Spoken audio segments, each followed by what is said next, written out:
Hello, everybody. Welcome back to another episode of Know Your Neutral Items series. And today, in this episode, we would be talking about, we'd begin with Faded Brooch, and then we would go on and talk about a few more. So let's begin. Faded Brooch is a tier 1 neutral item, draw by neutral crypts, and stacks with all other movement speed bonuses. So it mostly gives you speed bonus, movement speed bonus, and what it does, a life-saving draw bestowed upon a young queen by Kindly Vizier. So it's acquired through a tier 1 token, automatically placed in courier backward slots. It gives you items on its response by passive bonuses, also hidden and spellable. Spellable 150 mana, 150 mana, and plus 15 movement speed. It's not shareable. It doesn't give you any usage alert. Drop rate is 14%. It goes up to 42% for Ancient Crypt. Availability begins at 7 minutes in game time. Or in turbo mode, it begins at it shows at 3:30. This is what the recipe looks like, and this is what I can stream. So now let's go back to our tier 1 Faded Brooch. Now let's talk about Fade's Trinket. As you can see, Faded Trinket is a neutral item dropped by neutral crypts and simply stacks multiplicatively with other sources of mana loss reduction. So it gets stacks with other in a multiple factor with other sources of mana loss reduction. So it's acquired through tier 1 token as usual, but automatically placed in couriers backpack slots. Bonus is gives you 70 plus 75 plus health. Wow, 5% mana loss reduction. 5% spell damage amplification. Sweet. It's not shareable, but the usage alert is not none. Drop rate is pretty much similar to previous one. 14% and goes up to 42% for Ancient Crypt. Availability starts at 7 minutes in game. And for Turbo, it goes down to 30. This is what it looks like. And the trivia, this item's internal name is Mysterious Hat. Okay, looks like we're done with Faded Trinkets. Now let's talk about Lance of Pursuit. We can draw by neutral threats. That's Sacred Return token placed in Courier's backpack slots. That's the passive is a Hound. What is a Hound? I will see. Its bonus is 200 plus mana. If it's bonus, it's not shareable. Drop rate is 14% and goes up to 42% for Ancient Crypt. Availability is 7 minutes in-game time. It goes up to 3:30 during Tarp game. Now let's talk more about this ability, Hound. It's a passive ability. It affects enemies or self as well, physical damage type, and attacking from behind slows enemies down by 16% and 8% if ranged, and deals plus 15 more damage. Slows last for 2 seconds. Wow. So attack damage bonus is 15. Melee movement speed slow is 16%. Range movement speed slow is 8%. debuff duration is 2, and the lens versus slow. Cool. Let's browse the movement slow by X%.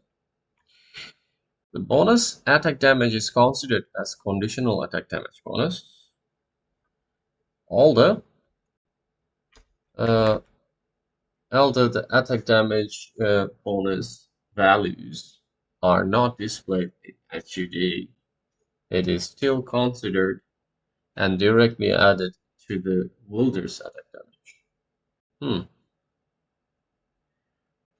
Attack damage bonus values are considered by lifesteal and cleave, and it can be reduced only by flat reduction, damage block. However, it is not considered by critical strike. Since it is considered bonus attack damage, it is not affected by percentage based attack damage bonuses or reductions. Hound first applies is bonus attack damage and then debuff. And debuff from successive attacks does not stack, only duration is refreshed. So, are we clear on this? Or I suppose you could do better by reading it once more, as we're still good on time, so let's go for it. Bonus attack damage is considered as a conditional attack damage bonus. It's a conditional attack damage bonus. And if we want to see more about it, okay, so conditional attack damage bonus, these abilities give direct attack damage bonuses under certain circumstances. These bonuses are not displayed in HUD, as damage type is not limited to physical damage. Nonetheless, they're considered as attack damage since it is dealt in one instance together with its attack damage. So it's one instance. They are affected by attack classes when dealing magical or pure damage. It is also not affected by percentage-based attack damage bonuses or reductions, but can be reduced with flat reductions. Damage block. Okay. So that's about conditional attack damage bonus. Although attack damage bonus is not defined as attack bonus is considered lifesteal. Attack damage bonuses, bonus values are considered by lifesteal and cleave, and it can be reduced only by flat reductions and damage block. However, it is not considered by critical strike as well. Since it is considered bonus attack damage, it is not affected by percentage-based attack damage bonuses or reductions. Hound first applies its bonus attack damage and then debuff. The debuff from successive attacks does not stack, only duration is refreshed. So yeah. So that's about this. Now let's talk something more about pursuits we talked about. Now occult breakfast. Sorry, bracelet. My bad. It's drop the neutral corrupts as per usual. And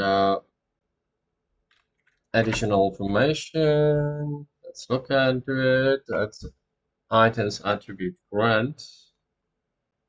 Item attributes grants the following additional bonuses: 88 health and 0.4 health regeneration, 48 mana, 0.2 mana regeneration, and 0.4 flat-based magic resistance, 4 attack speed, and 0.67 main armor, 4 main attack damage to all. Wow. Heroes. 8.4 main attack damage to all universal heroes. Stacks multiplicatively with other magic resistance sources. Increases most heroes' magic resistance to 28.75%. That's huge.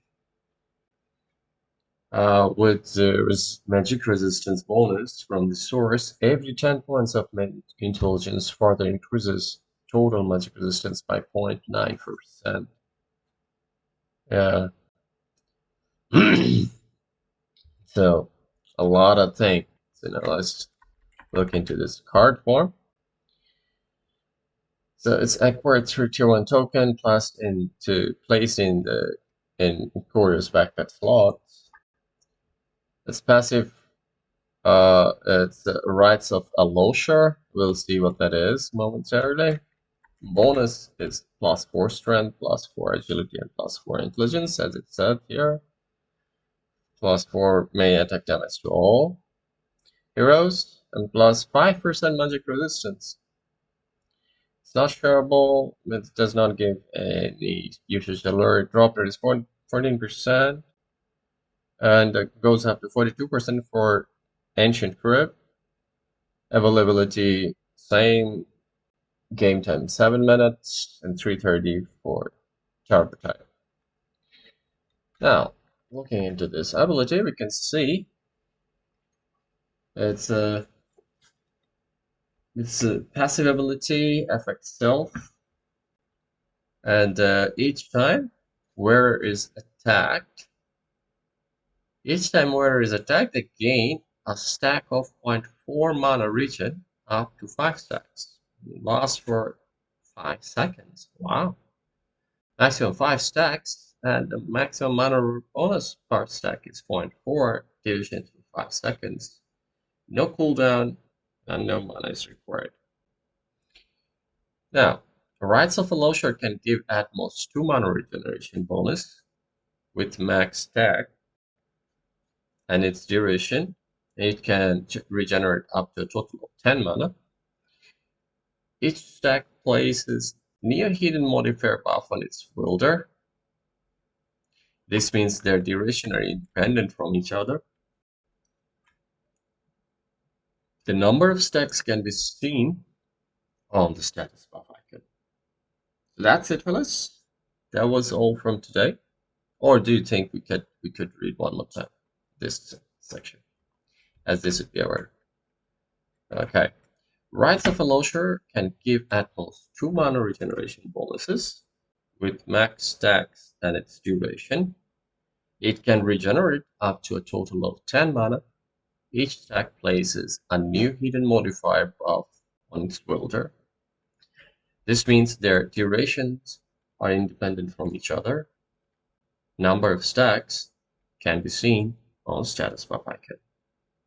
So that's it, guys, and you can see recommended heroes, ideal for ability dependent heroes that are often farmed jungle. So it's farmers, that's better. Thorax, Legion Commander, Medusa, Sven, Tidehunter, and Person.